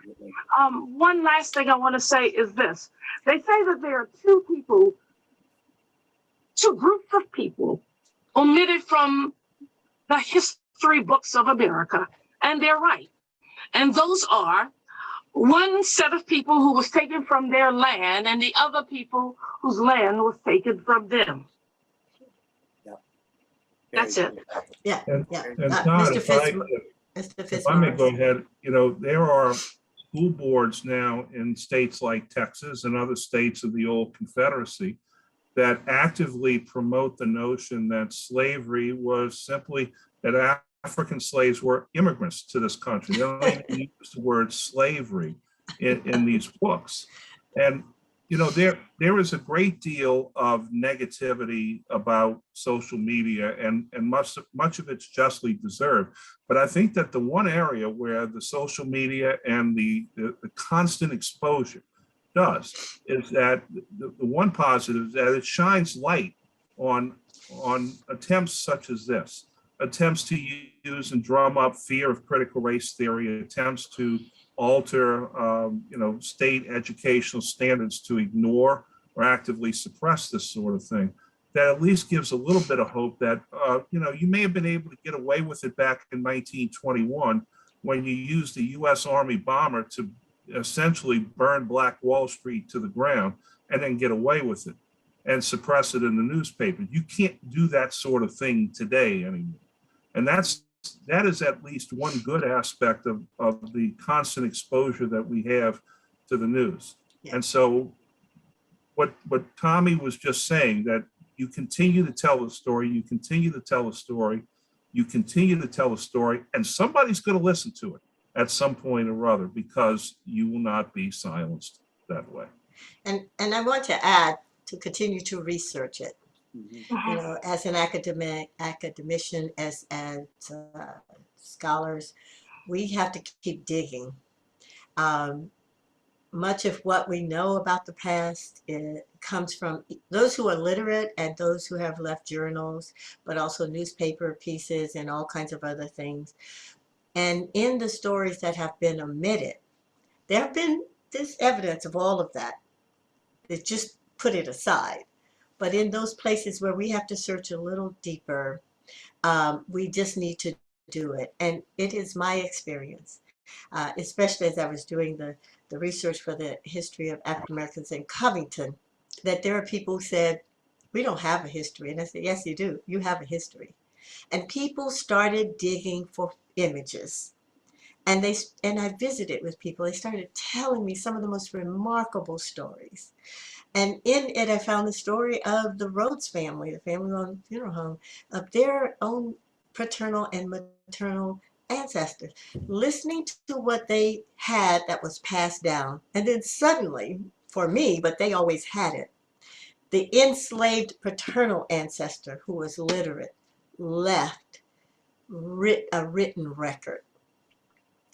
And so I'm urging all of you who are listening, all of us, to keep digging. And for those of you, as Professor Fitzmorris said, he says, well, as a white person, I can't have empathy. I think, yes, I think that's what Ms. Myrick did with the character she discussed and others. Yes, you can. Empathy is just feeling it. Because many of the people who were fighting, the white people who were fighting in the civil rights movement were Jews. And a lot of them were Southern Jews who said, yeah, I understand because our people went through the Holocaust. Our people went through a few thousand years of being denigrated, called Christ killers. I understand what it's like to be walked upon. And just briefly, in a piece I just came upon recently, a person somewhere in Mississippi said, well, who are these people? These Jewish people, who are they? And another Southern white person said, I don't know who. No, he said they're Jews. And another one said, so what is a Jew? The response was some kind of colored white, some kind of colored person. And so what they said was that I empathize with you. And to the beginning of this discussion and to the core of it, I'm going to urge those of you who are not African Americans to reach deeply to say, what is it in me that makes me identify with your struggle? What is it there? And yes, although I am not a person who is deemed African American, I understand, I feel it. So it's kind of going out of fashion now for those of us in our age group, among the next generations, they had a thing, they say, I'm feeling you. Whether they I had had that, they say, I'm feeling you. And that meant I understand, I'm emotionally connected to you. And I want to suggest that those people, that all of us take that role. And that, Mr. Simmons, would be one way that we could say, wait a minute, there's some other parts of this story. I want to know where it is. Yes, Miss Myrick. You know, I was being interviewed. I'm not going to call a name, but I was being interviewed the other day by someone, a journalist who was writing a story, blah, blah, blah. And then he said, we started talking about flies, started talking about everything that's happening and what has happened to the African American. And he said to me, he said, I agree with you and I understand, but it's time to get past this, don't you think? And I said to him, He's still living it.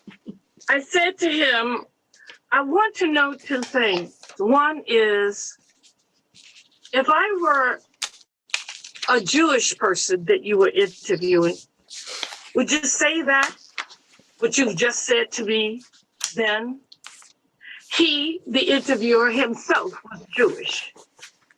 And he said to me, I get your point. Yeah.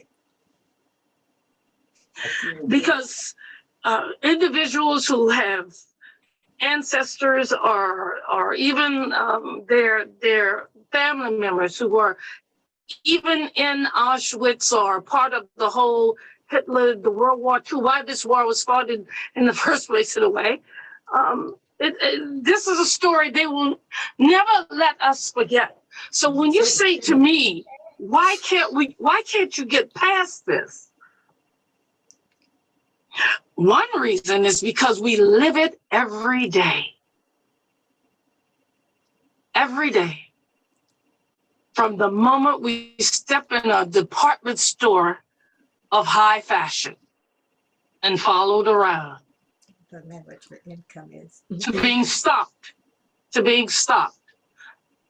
on the side of the road, and or the man who you may have seen this recently, the man who was arrested, about to be arrested because he supposedly was robbing this woman, and he said, "This is my wife."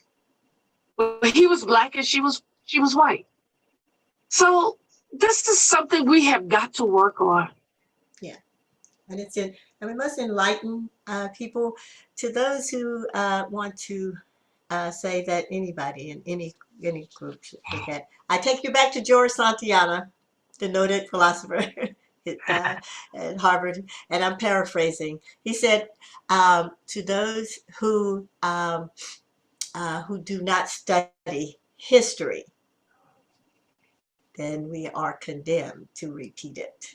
Mm-hmm. And so I would say to those of us who are breathing at this moment, we usually say, oh, to the young people, but to all of us who are breathing at this moment, we need to reach down deeply in our own experiences to see how we connect to other people's experiences. And we can find joy. We find all kinds of ways to enjoy ourselves and to see how we connect. Certainly, when we want the Saints to win, Mm-hmm. we're all there. Mm-hmm. And even, I don't know a lot about football, but I know enough to say that yesterday I was rooting for the former quarterback at LSU to win the game, and they did. And I think a lot of other people read Tuskegee, a lot of other people were saying, well, he's not from here, but he is from here, because guess what we have done? Mm-hmm. We have spelled his name with an E-A-U-X on the end of Burrow. So what I'm saying is how we come together to find those commonalities can also teach us of how we can understand each other. The father of the Harlem Renaissance, the philosopher Alain Locke, says that too often, and paraphrase, we meet at places where we think we don't have commonalities. Mm-hmm.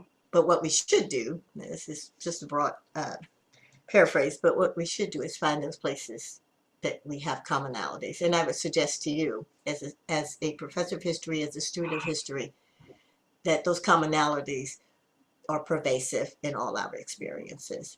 So I think, Mr. Simmons, we should be wrapping up our time. I want to thank all of you who sat on this panel today, who made what I needed to do quite easy because you are such great contributors. Thank you all. And to all of you who listened in, I hope you learned much. I ask that to my students at the end of every class. Did you all learn anything today? And many of them will genuinely say, yes. I don't know. I'm taking it. I believe all of them learned something. Well, I can personally say that from listening to Tommye and to Trey and to Jimmie and to yourself, I've learned a great deal myself, because if I'm going to be true to my calling as a professor, I have to be learning each and every day. That's right. And that has been the case today, and it will continue to be the case. And so I hope to cross paths where we least expect it, but I also hope to cross paths when I FLY. and She said it. and see you at FLY. Yes. Absolutely. She I'll said- see you all at FLY. And so the Valor there. I hope that you will. Oh, we're coming know again. that sitting behind you there are those Black Tuskegee Airmen. So Yes. enjoy that as well. This has been a really great learning experience for me. And I will never forget this brief and very short, but very interesting dialogue between you guys. And I love every minute of it. And I hope that I can do it again. And I hope that I can pick Dr. Bayham's brains. I know she's got lots of stuff up there I want to know about. Thank you. Yeah, the picture is worth 1,000 words. And so I tell you, I had wonderful conversations with Mr. Eric Waters, who Good. is a noted photographer in New Orleans. And it's just remarkable. And also, you know, everywhere we go, people tell my husband, oh, no, it's that camera again. So I have to follow him and say, one day you're going to ask what your children are going to say, where were you when these pictures were taken? So keep snapping, Mr. Thorns. I will. Keep those plays coming, Miss Myrick. Keep that history going. Thank you. I think everybody who is here, yes, you can't see Fly without seeing Souls of Valor. And it's impossible to see Souls of Valor, this remount, without coming to see Fly. Let me just say to everyone that my men have been in military training, and you can see the weight that they have dropped. Oh, wow. Few weeks of rehearsals, and they are so excited and they are so enlightened. And I think that the audience and any of you and all of you who come, I think and I hope that you will not just be pleasantly surprised, but that you will walk away with a new appreciation for what JPAS has to offer, for what they are trying to do in terms of trying to unify this community more, in terms of getting everybody's history there. And I hope that you will bring groups, because they are group tickets as well. And and yes, there is that mask has to be worn and all of this. I'm taking over the part of Todd. Okay.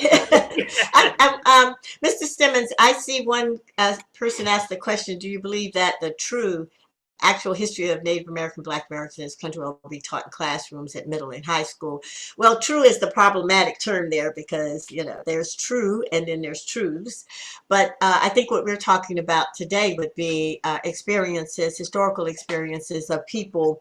I was at the American Historical Association's annual meeting a week ago, and one of the panels included high school teachers talking about how they teach history, and particularly focusing on Reconstruction. One of the things that they said, and I think some of us knew, is that particularly in Louisiana, as someone in Texas, I think there was a teacher from Texas, the curriculum gives them 3 days to talk about Reconstruction. That which laid the groundwork for the 20th century gives them 3 days. And so, Mr. Simmons, you would not have known about a lot of things, as many people don't, because the curriculum is telling them to run through it, give a multiple choice test, and move forward. And so hopefully when they get to college, we can help to add to that. Well, And go to plays, I'm sorry. It's smart. no, I was going to say, in response to John's comment, of schools that are teaching that African Americans coming here were immigrants rather than slaves. You want to read the truth about that? Go to the Whitney Plantation. They have walls and walls of quotes that were collected during the 40s of actual slaves, of their experiences, and you'll read for 5 minutes and be in tears because of the horrificness that even that there is. You haven't until you actually read it about the experiences. It's unimaginable. Right. Absolutely. Also, the Library of Congress collected over 2,200 things, I think, as part of a writer's project during the Great Depression. Right. You can access many of those. Southern University Baton Rouge has a collection of oral histories from former slaves that was collected, I think, in the 30s, 40s. So you're talking about people who slavery had been over a mere, 60 years. Right. That's available. There are publications with them available. And I was just browsing through YouTube, and there are YouTube audio. There are YouTube audio sessions where they have used some of that audio collected in those interviews. So it's readily available that you can listen to. And it is not, I will leave you with this, that what all these stories are, and what I think you're going to see in this play is courage, but also you're going to see how people not only dealt with things, but overcame them and thrived. Resilience. Resilience. That's my term I use in class, resilience. And I think that that kind of thing, that you fall down, but you get knocked down, or fall down, you get up and you keep going. And it's why I'm here, and many other people like me are here. All right, thank you so much. Well, the unifier with all of us is, as Ayanla says, for all divine creations. Yes. And doesn't matter gender, preference, skin, nothing. We are all born the same way, and we all die the same way. That's right. That's right. What would make? Let me interrupt you. Say, what would make Dr. King in the last years of his life, and he didn't know, start a poor people's campaign in Appalachia? Mhm. He wasn't a poor white in Appalachia, Mhm. but he empathized and he understood, and that was one of his last biggest campaigns. Was working this. Elaine Brown, former Black Panther director, and all of this, has done some phenomenal work in Appalachia. Wow. So no, they're not white. They're not poor whites, but they understand and say, as the young people say, I feel you. All right, that's my last word on it. And that is what a wonderful way to end today with talking about Dr. King. Yes. Thank you so much, Todd. Thank you all. John, look forward to meeting you. And we'll see you Pleasure all was at the mine, and show. likewise. February 4th, we open, and we have several weeks. It's going to get more and more powerful. I cannot wait to see what this is going to be. Tommye, it's going to be amazing. All the office will get you in and to see the presentation as well. I mean, I can't wait to see all of it. This is a really great new thing that I'm very, very proud of. Yes, nice meeting you, Mr. Thank you all. Professor Fitzmorris. Thank you. And nice seeing you again, Tommye. Pleasure. Take care. Bye-bye all. Okay.